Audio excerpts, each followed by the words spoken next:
Hi friends, ಎಲ್ರಿಗೂ ನಮಸ್ಕಾರ. ಬನ್ನಿ ಇವತ್ತು ತುಂಬ ರುಚಿಕರವಾದ ಪಡ್ಡು ಮಾಡೋದು ಹೇಗೆ ಅಂತ ನೋಡೋಣ.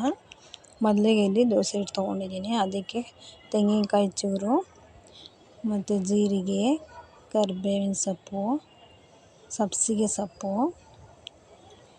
ಈರುಳ್ಳಿ, ಸಣ್ಣದಾಗಿ ಹೆಚ್ಚಿರೋಂಥ ಈರುಳ್ಳಿ, ಕ್ಯಾರೆಟು, ಸ್ವಲ್ಪ ಹಸಿಮೆಣಸಿನ್ಕಾಯಿ, ಖಾರ ಎಷ್ಟು ಬೇಕು ಅಷ್ಟು ನೋಡಿ ಹಾಕ್ಕೊಳ್ಳಿ, ಕೊತ್ತಂಬರಿ ಸೊಪ್ಪು, ರುಚಿಗೆ ಎಷ್ಟು ಬೇಕಷ್ಟು ಉಪ್ಪು ಇಷ್ಟು ಹಾಕಿ ಫ್ರೆಂಡ್ಸ್ ಚೆನ್ನಾಗಿ ಮಿಕ್ಸ್ ಕೊಡೋಣ.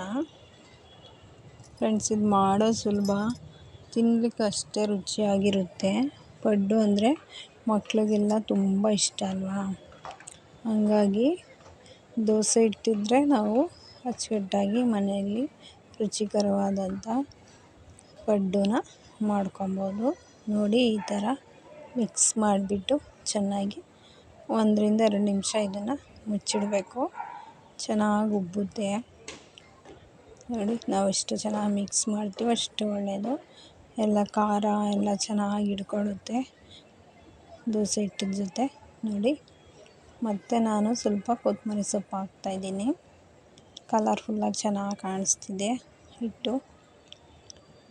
1-2 ನಿಮಿಷ ಇಡೋಣ ಫ್ರೆಂಡ್ಸ್. ಈ ಕಡೆ ಇದೊಂದು ಪಡ್ಡುದು ಇದಕ್ಕೆ ಎಣ್ಣೆ ಹಾಕ್ಬಿಟ್ಟು ಪಡ್ಡು ತವ ರೆಡಿ ಮಾಡ್ಕೊಳ್ಳೋಣ.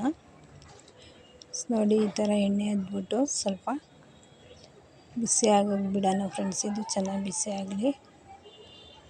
ಬಿಸಿ ಆದಮೇಲೆ ಮಾಮೂಲಿ ನಾವು ಪಡ್ಡನ್ನ ದೋಸೆ ಹಿಟ್ಟನ್ನ ಹಾಕಿ ಫ್ರೆಂಡ್ಸ್, ಆದಷ್ಟು ನಮ್ಮ ವಿಡಿಯೋಗಳನ್ನ ನೋಡಿ ಸಪೋರ್ಟ್ ಮಾಡಿ, ಲೈಕ್ ಮಾಡಿ, ಶೇರ್ ಮಾಡಿ ಫ್ರೆಂಡ್ಸ್.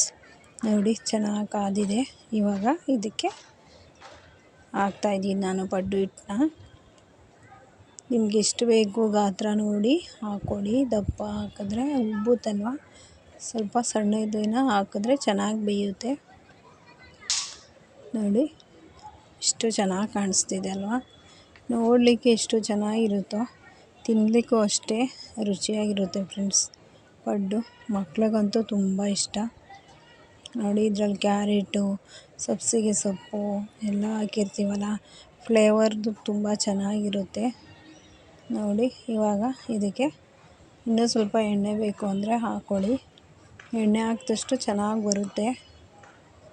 ನೋಡಿ, ಚೆನ್ನಾಗಿ ಎಲ್ಲ ಕಡೆ ಸ್ಪ್ರೆಡ್ ಆಗಂಗೆ ಎಣ್ಣೆ ಹಾಕ್ಬಿಡಿ ಫ್ರೆಂಡ್ಸ್. ಆದಷ್ಟು ನಮ್ಮ ವೀಡಿಯೋಗೆ ಸಪೋರ್ಟ್ ಮಾಡಿ, ನಮ್ಮ ಚಾನಲ್ಗೆ ಸಪೋರ್ಟ್ ಮಾಡಿ ಫ್ರೆಂಡ್ಸ್. ಸಬ್ಸ್ಕ್ರೈಬ್ ಮಾಡಿ ಫ್ರೆಂಡ್ಸ್ ಆದಷ್ಟು. ನೋಡಿ, ಇವಾಗ ಇದನ್ನು ಪ್ಲೇಟ್ ಮುಚ್ಚಿ ಬಿಟ್ಬಿಡೋಣ ಫ್ರೆಂಡ್ಸ್. 2-3 ನಿಮಿಷ ಅದು ಚೆನ್ನಾಗಿ ಕುಕ್ಕಾಗಲಿ. ಆಮೇಲೆ ನೋಡೋಣ ಹೇಗಾಗಿದೆ. ನೋಡಿ, ಎಷ್ಟು ಚೆನ್ನಾಗಿ ಬಂದಿದೆ. ಈ ಥರ ಕಲರ್ಫುಲ್ಲಾಗಿ ಚೆನ್ನಾಗಿ ಬಂದಿದೆ ಪಡ್ಡು ಫ್ರೆಂಡ್ಸ್. ನೀವು ಮನೆಯಲ್ಲಿ ದೋಸೆ ಇಟ್ಟಿದ್ದಾಗ ಮಾಡಿ. ದೋಸೆ ಮಾಡಿದಾಗ ನಮಗೆ ಪಡ್ಡು ಮಾಡಬೇಕು ಅಂತ ಅನಿಸುತ್ತೆ. ಮಕ್ಕಳು ತುಂಬ ಇಷ್ಟಪಟ್ಟು ತಿಂತಾರೆ.